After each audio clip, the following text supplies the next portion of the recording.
Hey guys, Frosty Knives here, back for another book review. And since we're getting into the spooky times, I decided I wanted to review a vampire novel. But I didn't want to review just any vampire novel. Most people do, they do all the classics, right? They do the Draculas, and they do the Anne Rice Interview with the Vampire series, and everybody's done vampire books, but I wanted to do a vampire book that was different, that hadn't been reviewed or that I hadn't seen had been reviewed on YouTube, and a vampire book that I had to remember reading way back when I was in college and remembered enjoying it, and then decided I'm going to go back and reread it to see if I actually still enjoyed it, and if it still stood up the test of time. And so today we are going to be reviewing, from way back when, we're going to be reviewing, let's see if I get this right, Jeanne Kalogridis, Covenant of the Vampire, The Diaries of the Family Dracul. Now this is the book one of a trilogy of vampire novels that came out back in the 90s.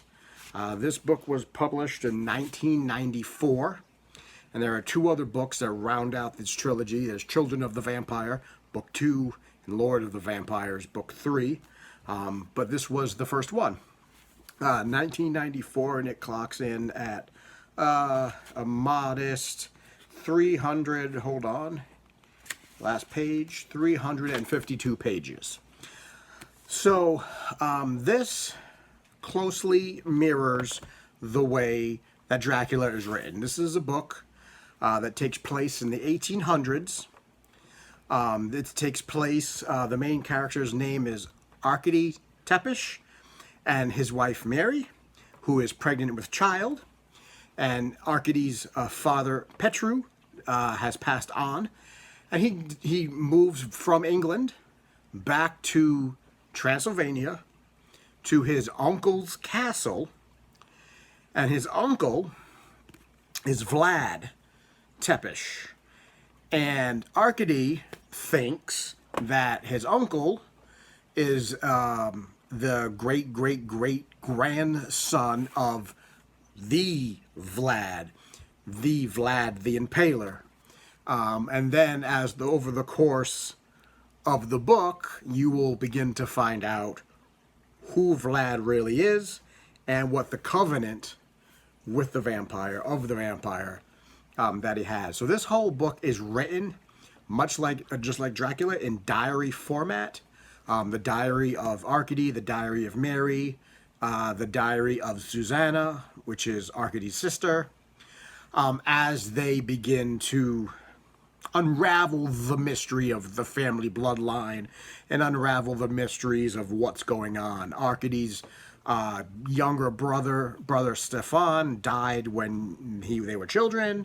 That comes back into play. And so they all begin to unravel what's going on. I really don't want to give a whole lot of this book away.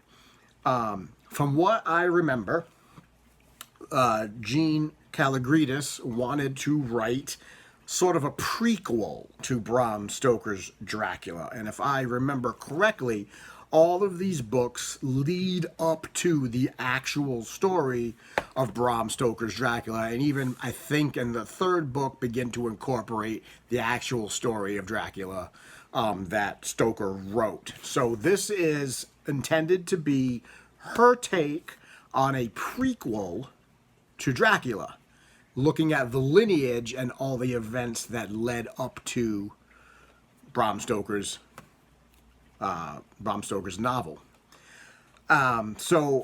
Overall, the book wasn't bad. It was pretty good.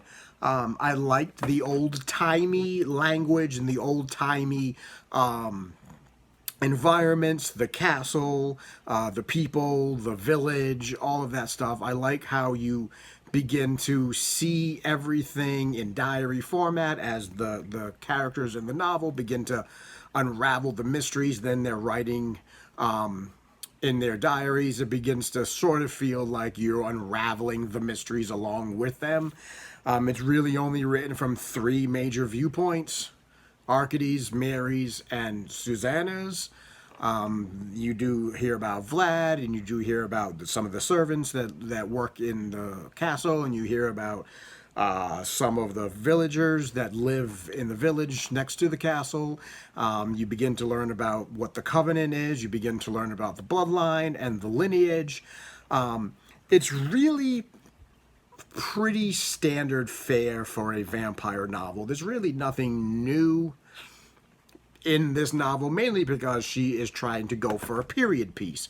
She's trying to go and write the prequel, the beginnings of what is Dracula, the famous, most famous vampire novel in the world. So she's trying to keep the setting correct, the language correct, the environment correct, the time period correct, everything that would go on in 1880. I think it's 1885 that this takes place in. I'm going to double check that. 1845 that this takes place in. So she's trying to keep everything relevant to the actual time period, but still trying to be relevant and with Dracula, with Stoker's Dracula. So as an opening book in what is a trilogy, it was a good opening book. Nothing really surprising. Opens up pretty much the way that you would expect it. I mean, you're going into this knowing a lot, knowing, here's the dark central story never revealed in Dracula. So you're going into this knowing some things, a lot of things. It's no surprise when you get the big revelation of who Vlad is and who, when he finds out who his uncle is. There's no surprise there. There's no surprise about the vampires. There's no surprise about the lineage. There's no really surprise about really anything, because going into it, if you know the Dracula story, you're going to know where this is going.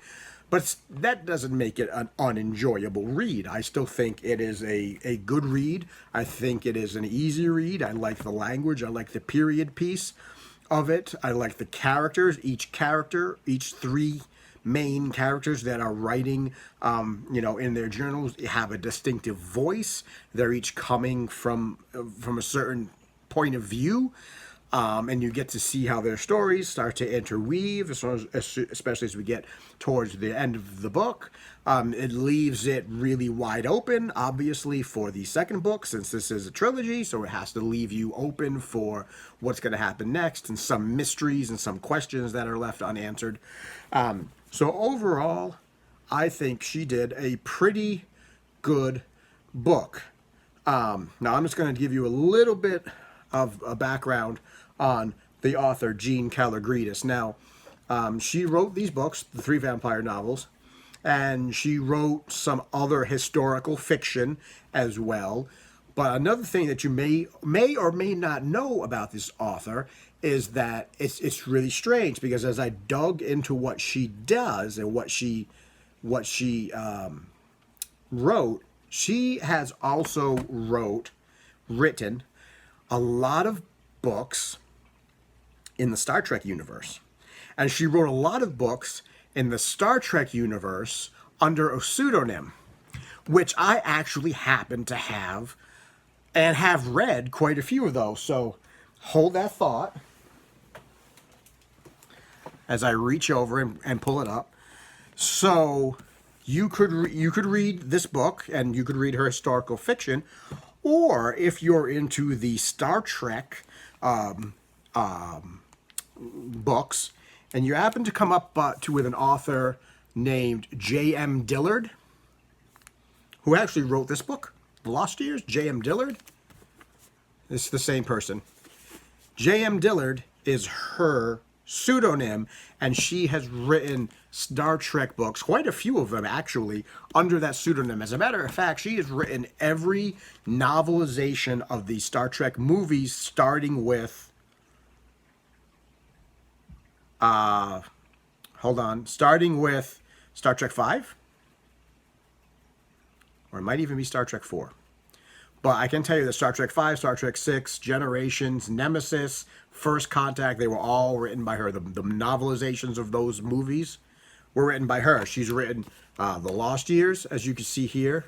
And she's written quite a few books in the Star Trek universe. So if you may or may not be into horror or vampires, you may be into science fiction and Star Trek, you could pick up her other books. So be on the lookout if you happen to like Star Trek and you happen to find books written by J.M. Dillard. You're finding books by Jeanne Kalogridis.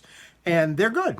Her writing style is easily accessible, easy to get into, not hard to understand. It's a good read. It's a nice, easy read as you're going through the novels.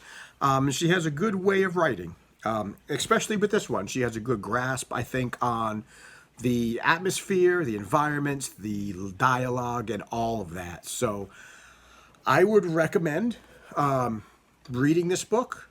And if you guys like this review, I've got the other two books. I'm probably going to read them anyway because I want to finish out the trilogy to see how it pans out, how it works. So I do plan on most likely reviewing the other two books. But if you're into vampires and you want something a little different, and instead of your standard, Anne Rice fare or anything like that, and you happen to find these somewhere in a used bookshop or at a library, I would pick them up and give them a try. And I think they're very good. I think that for what they are, for a decent, traditional vampire novel, I don't think you can go wrong with that. So I gave this a 4 out of 5 on Goodreads. I think it's pretty good. I like the way it's written. I like her style. I like her attention to the period piece and the details and the environments and the dialogue. So guys, that is my review of Covenant with the Vampire. Covenant with the Vampire. The Diaries of the Family Dracula. So guys, if you like that review, give it a thumbs up, pass it around, tell your friends, tell your enemies. Hope you have a nice and safe Halloween, if you decide or not to decide, however you decide to celebrate Halloween. And I will see you guys in the next video.